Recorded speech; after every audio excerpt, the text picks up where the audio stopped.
आज के इस वीडियो में हम डीबी स्कीमा और dB schema white list Jason के बारे में पढ़ेंगे। तो बेसिकली इन दोनों फाइल का यूज़ क्या होता है, कहाँ पे इन दोनों फाइल को रखा जाता है और मेजेंटो सर्टिफिकेशन एग्ज़ाम में इन दोनों फाइलों से रिलेटेड कौन कौन से क्वेश्चन आ सकते हैं या बनते हैं, उनके बारे में आज हम डिस्कस करेंगे। तो बेसिकली मैंने एक यहाँ पे मेरे मेजेंटो फोल्डर के अंदर एक एक्सटेंशन रखा हुआ है ताकि आप इसको इजीली समझ पाएँ कि ये फाइल कहाँ पे होती है और क्या यूज़ है इसका। तो बेसिकली इस फाइल की जो लोकेशन होती है वो etc फोल्डर के अंदर होती है। आप देख सकते हैं etc फोल्डर के अंदर यहाँ पे db schema .xml और db schema whitelist और json रखी हुई है। तो इस फाइल का बेसिकली यूज़ जो होता है, मेजेंटो 2.4 से पहले क्या होता था कि आपको जैसे कि डेटाबेस में कुछ ऑपरेशन परफॉर्म करने हैं। मान लीजिए कि आपको कोई कॉलम ऐड करना है या कोई कॉलम रिमूव करना है, तो उसके लिए आपको इंस्टॉल स्कीमा बनानी पड़ती थी, अपग्रेड स्कीमा बनानी पड़ती थी, या फिर आप कोई ऐसी प्रोसेस जब भी आप सेटअप अपग्रेड कमांड चलाते हैं तो उस टाइम पे परफॉर्म हो, तो उसके लिए आपको रिकरिंग स्क्रिप्ट बनानी पड़ती थी। या आप डेटाबेस की किसी टेबल्स में कोई बाय डिफ़ॉल्ट वैल्यू रखना चाहते हैं। मान लीजिए आपने एक टेबल बनाई है और उसके अंदर है जो कुछ नंबर्स ऑफ कॉलम या नंबर्स ऑफ कॉलम्स में कुछ या रो में कुछ डेटा बाय डिफ़ॉल्ट जब टेबल बने उसी टाइम पे आ जाए, तो आपको उसके लिए इंस्टॉल स्कीमा इंस्टॉल डेटा बनानी पड़ती थी। और अगर आप अपग्रेड के टाइम पे उसमें कुछ और एडिशनल इंस्टॉल करना चाहते हैं तो अपग्रेड डेटा बनानी पड़ती थी। सिर्फ टेबल बनानी होता, आप इंस्टॉल स्कीमा और अपग्रेड स्कीमा से उसमें मॉडिफाई कर सकते हैं। तो ये चीज़ें 2.4 से पहले यूज़ होती थी। 2.4 के बाद क्या होने लगा कि मेजेंटो ने एक नई स्क्रिप्ट बनाई जिसका नाम था डीबी स्कीमा। तो ये काफ़ी हद तक मतलब काफ़ी यूज़फुल है और इससे वो सारी फाइलें बनाए बिना भी आप तो वो सारे ऑपरेशन डेटाबेस में डायरेक्टली कर सकते हो। तो काफ़ी मेंटेन, जब एक्सटेंशन अपग्रेड होता था कुछ लोअर वर्जन से तो कुछ हायर वर्जन पे, तो बीच में क्या होता था कि कोई मान लीजिए कोई कॉलम रिमूव करना था और बाद वाले एक्सटेंशन में वापस से कुछ उसमें ऐड करना था, तो ये सारी चीज़ें उन फाइलों के थ्रू गड़बड़ हो जाती थी। तो मेजेंटो ने उस प्रोसेस को सिंप्लीफाई करने के लिए डीबी स्कीमा बनाया। देख सकते हैं इसका स्ट्रक्चर आपको दिख रहा होगा। तो इस फाइल से वो सारी चीज़ें हम 2.4 के बाद करने लग गए। तो इसकी लोकेशन जो होती है वो etc फोल्डर के अंदर होती है और इसका नाम जो है, इसके अंदर एक चीज़ आप नोटिस करेंगे कि यहाँ पे एक टेबल, आपको एक टेबल बनानी है तो आप यहाँ टेबल नोट लीजिए। एक टेबल के अंदर कॉलम होते हैं, आपको प्राइमरी की, फॉरेन की, सारी चीज़ें बनना है, यहाँ से इजीली बना सकते हैं। अब एग्ज़ाम में क्या क्या क्वेश्चन आ सकते हैं कि बेसिकली मान लीजिए कि डीबी स्कीमा के अंदर कितनी टेबल्स आप बना सकते हैं। बेसिकली बहुत सारे आप जब एक्सटेंशन बनाते हैं तो एक ही टेबल बनाते हैं और कभी आपने बहुत कम देखी होंगी, पर आप इस एक्सएमएल के अंदर देख सकते हैं कि यहाँ मल्टीपल टेबल नोड होते हैं। तो एक चीज़ तो यहाँ पे क्लियर हो गई कि एक डीबी स्कीमा के अंदर मल्टीपल टेबल्स नोड हो सकते हैं और हर एक टेबल नोड के अंदर कॉलम नोड होता है।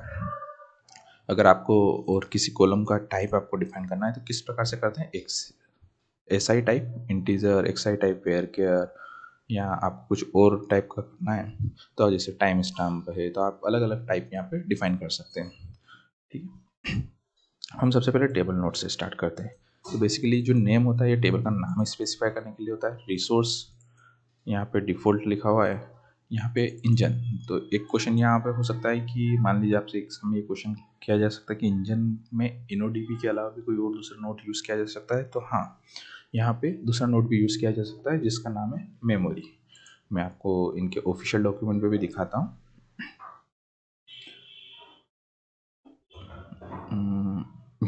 ये इंजन में आपको यहाँ पे दिख रहा है इनोडोबी और मेमोरी। तो मान लीजिए आपको 3 ऑप्शन दे दिए गए एग्जाम में कि कौन सा इनकरेक्ट है, तो 2 करेक्ट कर दिए और एक इनकरेक्ट वाला, तो इनकरेक्ट को आपको सिलेक्ट करना पड़ेगा। तो इनोडीबी हो सकता है, मेमोरी हो सकता है। रिसोर्स में क्या हो सकते हैं, तो यहाँ पे डिफ़ॉल्ट हो सकता है, चेकआउट, सेल्स। पर आप मेजेंटो की सारी जितनी भी टेबल्स देखेंगे वहाँ पे आपको डिफ़ॉल्ट ही दिखेगा, चेकआउट और सेल्स बहुत ही कम दिखता है।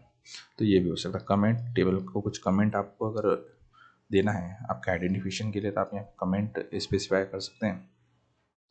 इसके अलावा क्या और हो सकता है कि एक टेबल नोड के अंदर कौन कौन से सब नोड हो सकते हैं। तो जैसा मैंने आपको दिखा कि कॉलम नोड हो सकता है, कंस्ट्रेंट हो सकते हैं और इंडेक्स। इंडेक्स बेसिकली आपको अगर टेबल के ऊपर इंडेक्सिंग स्पेसिफाई करनी है, मान लें कोई कॉलम जो है जब भी कुछ मॉडिफिकेशन हो तो उसकी वैल्यूज़ जो है एक इंडेक्स होती रहे ताकि परफॉर्मेंस अच्छा रहे। तो आप ये करना चाहते हैं तो आप इंडेक्स कंस्ट्रेंट भी स्पेसिफाई कर सकते हैं।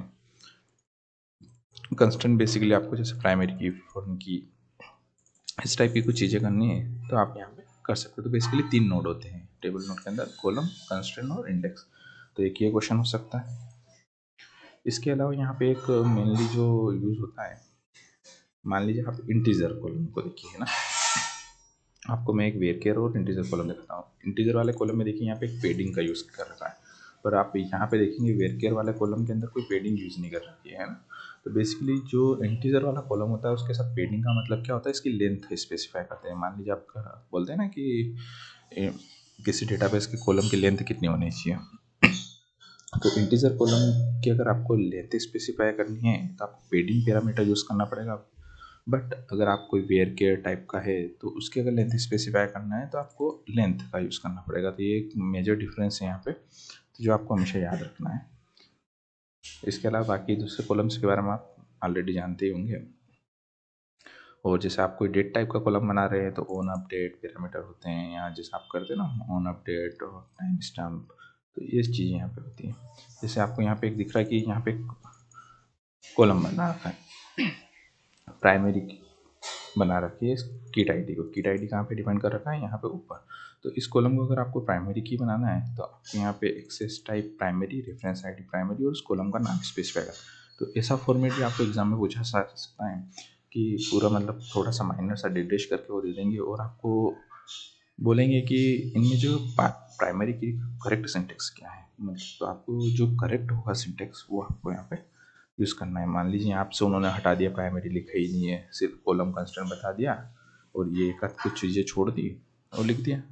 यहाँ हो सकता है कि कुछ उस सिंटेक्स में गड़बड़ कर देंगे, है ना। तो आपको ध्यान रखना है कि किस प्रकार से प्राइमरी की स्पेसिफाई करनी है, किस प्रकार से करते हैं, फॉरेन की करनी है तो कैसे करते हैं। तो ये आपको एक आइडिया बनना चाहिए। इसके अलावा अगर हम यहाँ से और क्वेश्चन देखें तो क्या क्या डेटा टाइप यहाँ पे हम स्पेसिफाई कर सकते हैं कॉलम के लिए। तो यहाँ पे बहुत सारे डेटा टाइप को आपको यहाँ पे दिखा रखा है, date time, float, integer, JSON, real, small, ये ठीक है। अब मान लीजिए कि आपको किसी टेबल में से कोई कॉलम जो है हटाना है, मान लीजिए रिमूव करना है, तो आप कैसे करेंगे। उसके दो तरीके होते हैं। या तो आप किसी कॉलम के ऊपर आके ना डिसेबल पैरामीटर स्पेसिफाई कर दीजिए, जैसे कि यहाँ पे दिखा रखा है, जैसे मैं आपको दिखाता हूँ।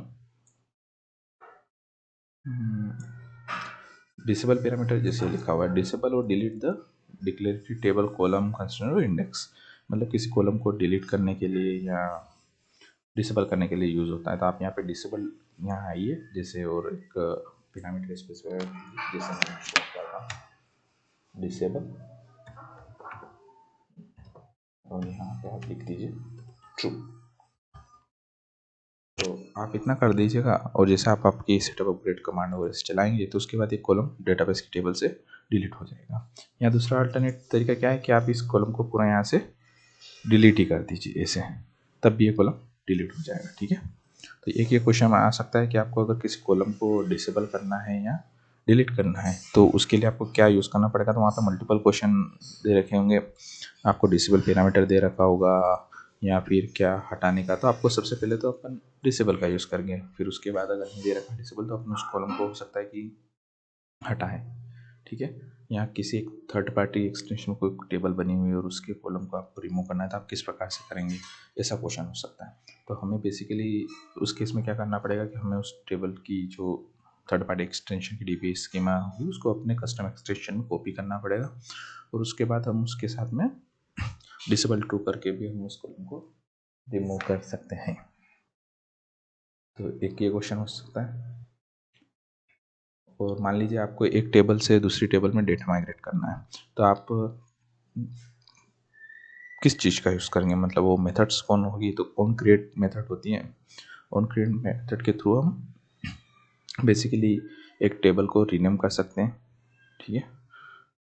जैसे कि मैं आपको बताता हूँ, ये ऑन क्रिएट लिखा हुआ है, ठीक है। तो टेबल को रीनेम करना हो तो किस प्रकार से कर सकते हैं, तो ऑन क्रिएट और migrate data from another table और उस टेबल का नाम लिखना पड़ेगा, जैसे यहाँ पे इन्होंने दिखा रखा है। ठीक है, तो इस मेथड का यूज़ करके आप on create migrate data from another table, आपको पूरा एग्जाम में ये क्वेश्चन एज इट इज पूछा जा सकता है कि किस मेथड का यूज़ किया जाता है। तो on create data from another table, तो इस मेथड का नाम जो आपको याद रखना है।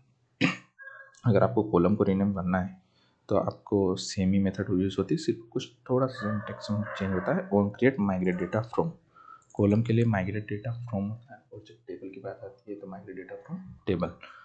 तो ये चीज़ें यूज़ होती है।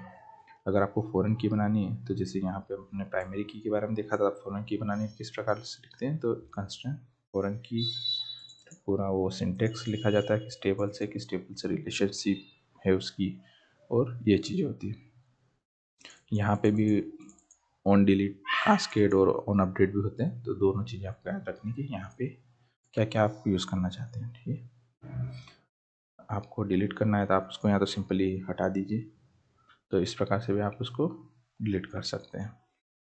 इसके अलावा देखा जाए तो dB schema white list Jason का यूज़ है, तो इसके अंदर आपकी पूरी टेबल से रिलेटेड जो भी इंफॉर्मेशन होती है, बेसिकली ये जो होती है कमांड से जनरेट होती है, PHP pin Magento setup dB declaration और मॉड्यूल का नाम करके पूरी कमांड होती है जिसको आप रन करते हैं, तो उसके बाद आपकी dB schema white list Jason generate होती है।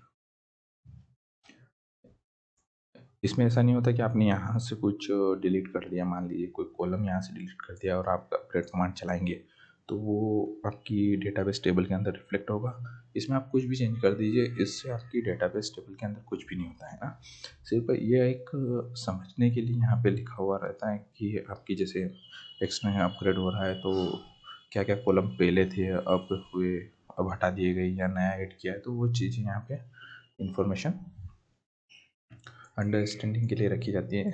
बाकी इसमें आप कोई कॉलम हटा देंगे तो उससे कुछ भी डेटाबेस की टेबल से वो कॉलम रिमूव नहीं होता है।